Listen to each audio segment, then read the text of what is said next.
Hey everyone, how's it going? It's Alex. Um, Today I wanted to answer a question that somebody asked me yesterday just about motivation. Where does motivation come from? How do you get it? Like, how do you keep it? And the reality is that although motivation is great when it appears, you can't ever really rely on it because it's fleeting, it shows up when it wants, and it's not something that you can plan for. So my answer would be to embrace motivation when it comes around, but to put plans in place to prepare yourself for whatever you're trying to do. So if your motivation is to eat a better diet, or get a bit fitter, or learn a new instrument, or whatever it might be, and you're sitting around waiting for the motivation to come, it might or it might not. Or if it does, you might be you know go all guns for a day or two and then kind of lose interest when that motivation disappears. Whereas if you plan and you prepare for it and you set yourself up for it, then it makes it that bit easier to make the decision to commit to doing whatever it is. So say you wanted to get fitter. Um, Instead of waiting for the motivation to go, right, on Monday I'm going to be motivated, I'm going to be super up for this. Instead of that, if your plan is to start Monday, you know, why not start today? But that's besides the point for now. If you want to start in a particular time, then set yourself up for that. So if say Sunday night, that Monday morning you're going to go out for a walk, leave your runners by the front door, or set out some workout clothes so they're ready for you. Maybe prep your breakfast for the next morning, or set out your bowl or your plate or whatever it might be. Set out a coffee cup. That way when you wake up in the morning, your brain is already thinking, oh, I did all this stuff last night, ready for this morning, I'll just get up and do it. So that way it kind of removes that need for motivation to pop up and go, yeah, we said we're going to do the thing, let's go and do the thing. You're halfway there by already being in the mindset that that's what the plan is for the following day. And it works with other stuff as well. So this is why kind of meal prepping and meal planning can make such a big difference to having a healthy diet. So it takes that randomness, that bit of chaos, or that need for a conscious decision making process out of the equation, because you go, oh well, I did my shopping at the weekend and I had this plan for Monday and this for Tuesday and this for Wednesday. So when Wednesday rolls around, you go, oh no, sure, I know what I'm having for dinner. Or you're less likely to go, oh, I couldn't be bothered cooking because I don't know what to make, I'll just order a takeaway instead. You can just go, well, no, sure, I have my steaks for tonight, or I have my stir fry stuff ready to go for this evening. Yeah, it's a pain in the arse cooking, but like, if I don't use it, then it's a waste. So I plan and prepare, I'll set you up. But another good way of looking at it as well is, when it comes to motivation tends to be, you're 100% on, or you're going into something with as much gusto as you can. And in that sense, that's great. But a lot of us are stuck with this fixed mindset that, you start with 100% and what's missing. So, for example, if you take a test and you get 90%, you could look at it going, well, what about the other 10%? Where's the other 10%? What did I lose it on? Instead of looking at it from a sense of, I got 90% of the things right. It's the same as when you think of, say, starting a new diet or doing some fitness program, that if you miss a day, that the whole thing is shot, the whole thing is gone. If it's not 100%, there's no point. And that can be an awful killer for motivation then as well. So instead, we should look at things on a continuum.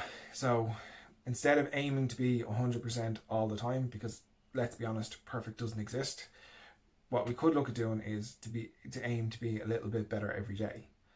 So if that's, you're trying to do a new diet, or you're trying to clean up your eating, and you have a great breakfast and a great lunch and a great dinner, but then the following day you've your good breakfast and then lunch is a little bit and you feel a little bit down, so you go, ugh, I'm just going to have a takeaway for dinner, or I'm going to have something else for dinner, because, you know, if it's gone once today, I might as well let the whole lot go. And the great thing about thinking on this scale is every opportunity is an opportunity to do a little bit better. So yes, if you have a rough lunch, say you splurge, you go out for lunch and you have, you know, a dirty big sandwich with loads of melted cheese and loads of crisps and stuff, and you think, oh, I didn't really want to do that, now I feel bad, I might as well write off the rest of the day. Or you could look at it as, that happened, I know better now, I'll make a better choice for the next time. And you know what, even if you don't, the next time is another opportunity to start again. So to kind of think of it long term, if you're looking at 12 months and you say you give 100% for the first week of whatever you're trying to do, whatever you set your mind to. So 100% for 7 days, and then 0% for the other 358 doesn't really get you very far. Whereas 1% every day, that gets you distance. That can totally change the scene in 12 months' time.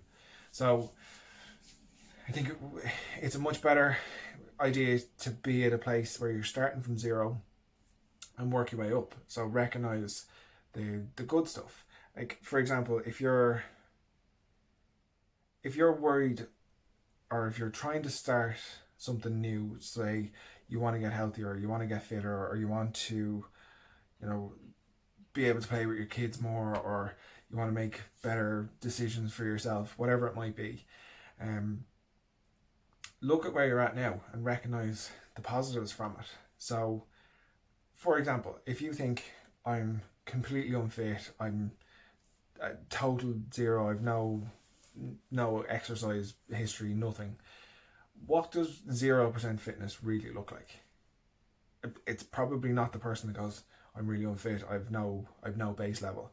Really unfit is probably some guy in a full body cast in a hospital on, you know, in a vegetative state.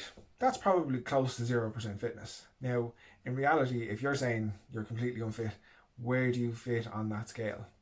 Are you closer to being sort of fit, or closer to that vegetative state? Same with 0% health. So if you said, I'm the most unhealthy person, like my diet is crap, I don't know where to start, well, 0% health is probably dead. So like on that scale, where do you fit in? Probably somewhere in the middle. So instead of looking at things of what you're missing, look at what you have, and build on that. And every time you do make that better decision, and every time you use that opportunity for every time to make that better decision, just add to that percentage, add to your, you know, your bank of wins. Count the small things, they all do add up over time. So yeah, to sum up, motivation, it's great when it's there, it can't be relied on. But if you set yourself up to do the things that you want to do, then you have a much better opportunity of succeeding with them. And an important kind of position to come at that from is to go with the abundance mentality. Go with the, what have I got? What are my skills? What are my history? Rather than what am I missing, or what don't I have? So yeah, if you have any questions, or if you want any more tips, just drop me a message, let me know. If you want to check out any of my other videos, they're all on my Facebook and Instagram pages, or I have a YouTube channel now. So yeah, like I said, if you have any questions, or if you want to ask any questions, just drop me a message and let me know. Thanks.